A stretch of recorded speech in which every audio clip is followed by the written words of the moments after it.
Irie friends, welcome back to the channel. It is a beautiful day today. It is 62 degrees, the sun is out, the kids are out, so you may hear a little bit of noise here and there, but we are just excited to be out here enjoying the beautiful weather.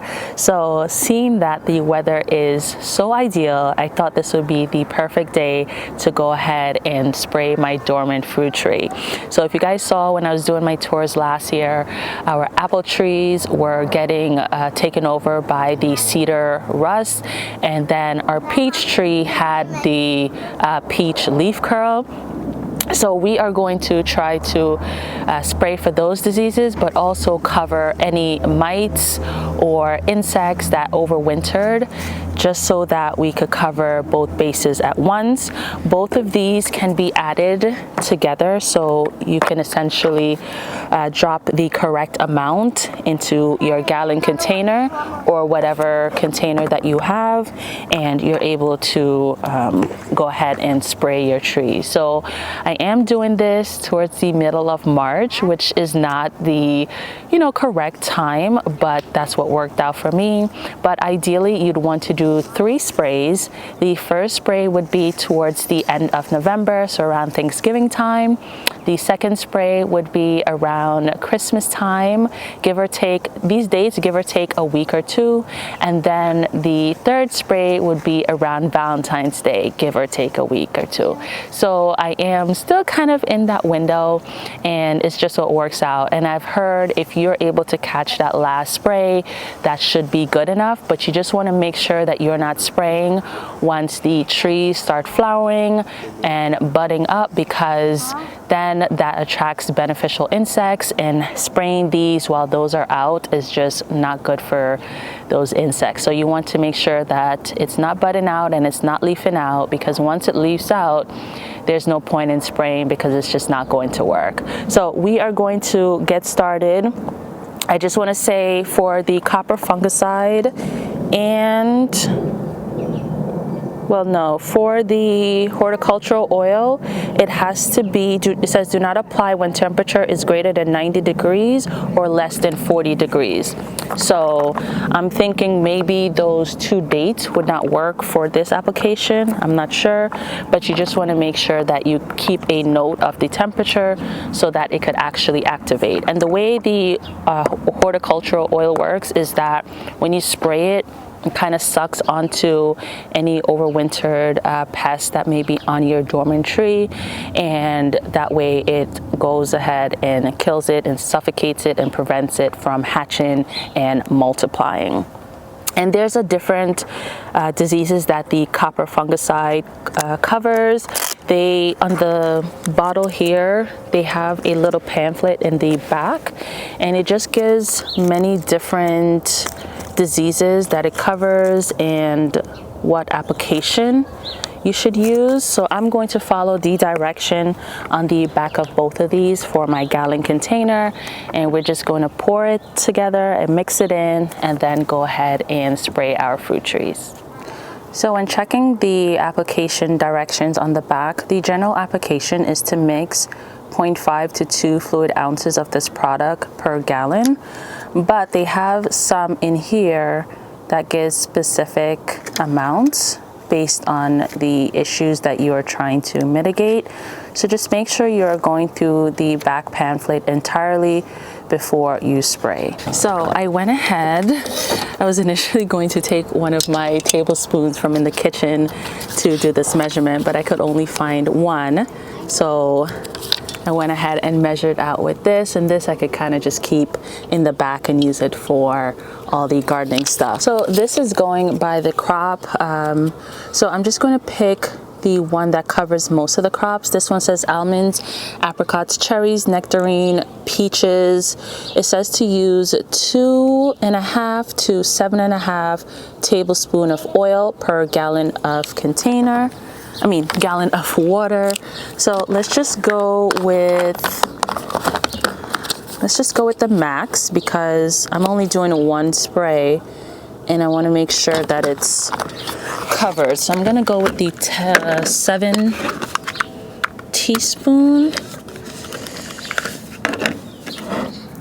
And you just want to make sure, I got too excited there, you want to make sure that you are shaking all of these really, really well. You can use this cap to measure. It has tablespoon on one end and the fluid ounce on the other end. So let's just do the 7 tablespoon in here. Oop, I think it actually.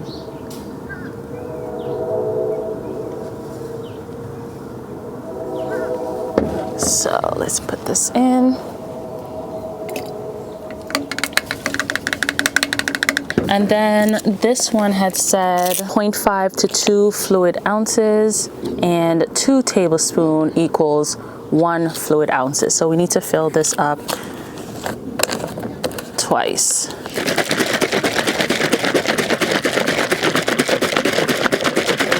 And this one's a fun one because it's like this teal color.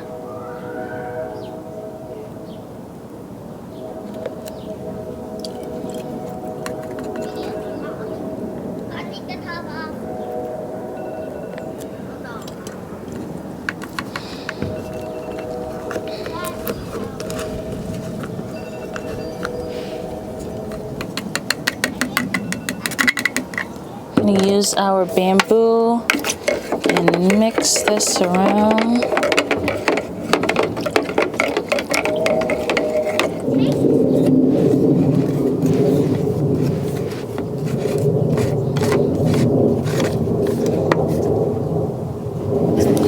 So I'm going to grab the rest of my gear and then we'll come back for the spraying. Okay, so I've gotten all my gear. I couldn't find my mask, so I'm just going to wrap this kind of around my face.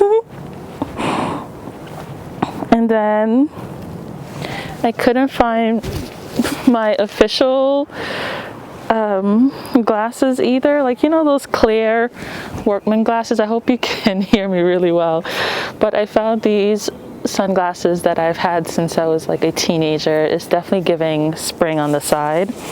And then I have my mask, and now I have my gloves, so let's get spraying.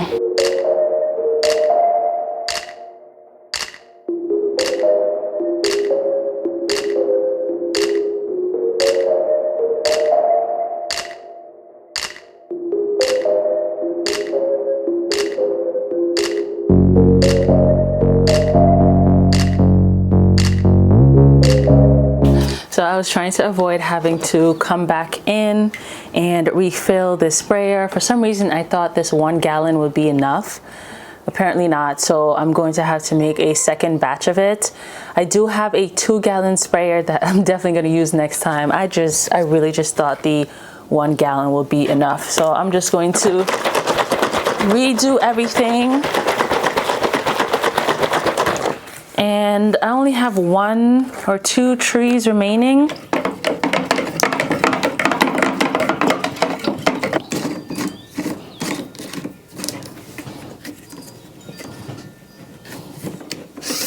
Just pump her up. And then let's get outside and spray some more trees.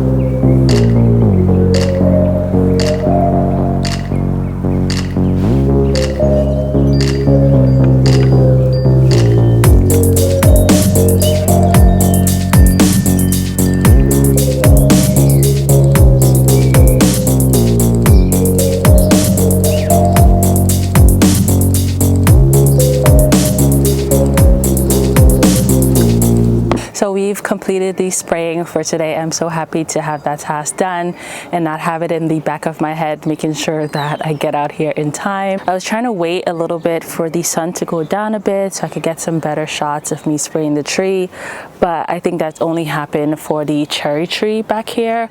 Everything else was a little too bright. And then as I was spraying, I had a little bit left and I was just respraying some things like the peach and some of the apples, and then I remembered that I have some pears behind here, so thank goodness I still had enough to go ahead and spray my pears. But that's going to be it for this video, guys. Thank you so much for watching.